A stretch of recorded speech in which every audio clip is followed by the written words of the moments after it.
Parlons maintenant de quelques éléments qui vont renforcer le biais de confirmation.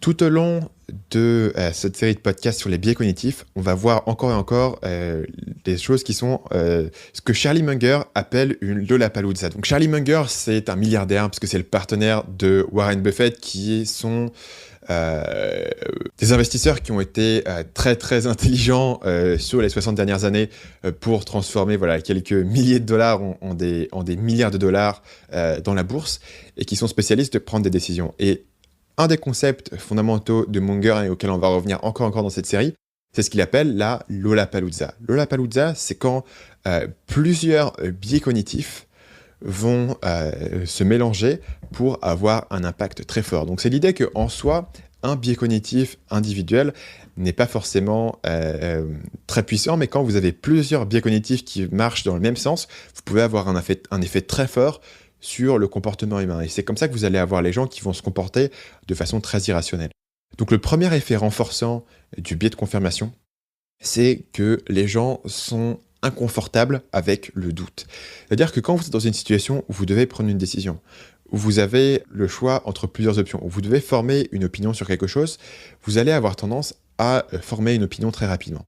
C'est l'idée que quand vous rencontrez quelqu'un, vous prenez une décision dans les 30 premières secondes. C'est l'idée que quand vous allez à un entretien d'embauche, l'employeur va décider dans les 5 premières minutes s'il va vous engager ou pas. Les gens ont tendance à prendre des décisions très rapidement, même avant d'avoir l'ensemble des cartes en main sur la décision à prendre. Pourquoi ? Parce que être dans une situation où vous êtes dans le doute complet, où vous retenez votre jugement, c'est quelque chose qui est psychologiquement inconfortable. Un des impacts de cette réalisation-là, c'est que vous allez avoir une influence excessive des premières informations qui vont être reçues. Donc si vous avez une séquence d'arguments, une séquence d'informations, bien souvent, les premiers arguments et les premières informations vont être plus impactants dans la décision finale que les informations qui arrivent après. Pourquoi ? Parce que les gens n'attendent pas d'avoir l'ensemble des cartes en main pour prendre la décision. Et ça a une conséquence bien connue qui est que si vous présentez une suite d'options avec leurs avantages relatifs à quelqu'un, vous avez intérêt à commencer par l'option que vous voulez qu'il choisisse. Donc si vous présentez à quelqu'un une suite d'options pour votre produit, commencez toujours par la plus chère. Pourquoi ? Parce que les gens vont prendre leur décision selon ce que vous leur présentez. Donc quelqu'un qui va acheter votre version à 1 000 €. S'il veut commencer par lui présenter la version à 200 €, il va se dire « Ah tiens, la version à 200 € a l'air pas mal ». Et maintenant, vous lui avez vendu la version à 200 €, il va se conforter dans sa décision. Si vous commencez à lui vendre la version à 1 000 €, il va se conforter dans cette décision-là. Donc bien souvent, et ça a été montré dans pas mal d'études, l'ordre dans lequel vous présentez les informations a un impact important, puisque les gens vont prendre leurs décisions avant d'avoir reçu l'ensemble des informations. L'autre élément qui va renforcer le biais de confirmation, c'est l'influence excessive des anecdotes.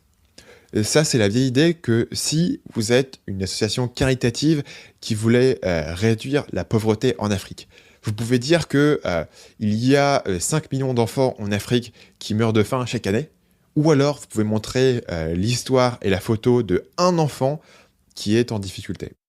Et montrer l'exemple anecdotique d'un enfant sera très très souvent plus efficace que de montrer la statistique.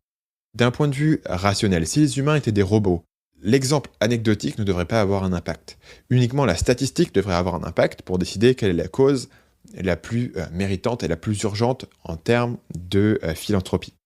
Dans la pratique et dans les êtres humains, la statistique ne représente rien dans le cerveau des gens, mais l'anecdote a un impact très important. L'autre exemple, c'est que si vous voulez convaincre quelqu'un qu'un quartier est dangereux, vous pouvez lui montrer toutes les statistiques de crimes au monde. Et ça aura un certain effet où, d'un point de vue rationnel, il va se dire « c'est dangereux ». Ou alors vous pouvez lui montrer un exemple d'une personne qui s'est fait agresser avec une conséquence négative, et ça va avoir un impact beaucoup plus mémorable. Encore mieux, si vous pouvez vous arranger pour qu'il se fasse agresser, alors là, il s'en souviendra pour toujours, et il croira pour le restant de sa vie que ce quartier est dangereux.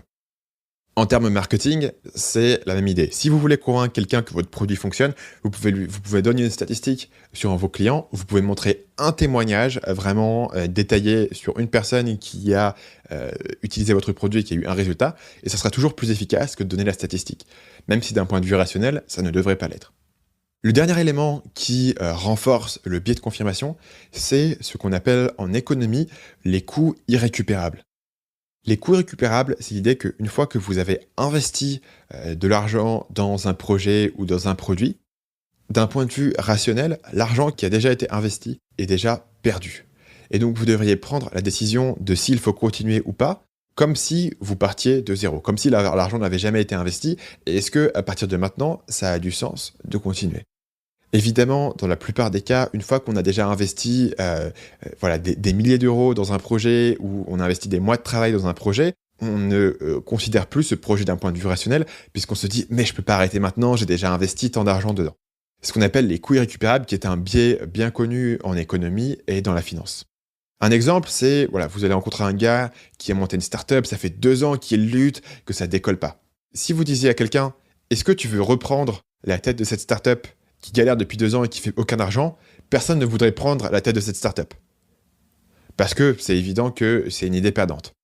Mais pour le gars qui a investi 2 ans de sa vie dedans, il a un coût irrécupérable dans cette startup. Il se dit, mince, je peux pas avoir gâché ces 2 années. Je dois continuer, je dois rentabiliser mon investissement. D'un point de vue rationnel, c'est pas forcément logique, mais d'un point de vue humain, c'est comme ça que beaucoup de gens réfléchissent. C'est aussi le cas chez les parieurs, c'est-à-dire les gens qui ont déjà parié un peu d'argent et qui se sentent, qui ont perdu un peu d'argent, se disent « je peux pas arrêter maintenant, j'ai perdu de l'argent, il faut que je continue à jouer pour gagner ». Évidemment, s'ils ont perdu de l'argent, il est probable que s'ils continuent à jouer, ils vont perdre encore plus, mais le comportement de la personne qui est à la table de Paris, c'est très rarement quelque chose de rationnel. Salut, c'est Stan, j'espère que vous avez apprécié cet extrait du podcast Marketing Mania. Bien sûr, vous pouvez retrouver l'ensemble des épisodes du podcast, y compris les instructions sur comment vous abonner sur l'application Apple Podcast ou sur votre téléphone Android en vous rendant sur mon site à l'adresse marketingmania.fr/podcast. Je vous ai mis le lien dans la description de cette vidéo.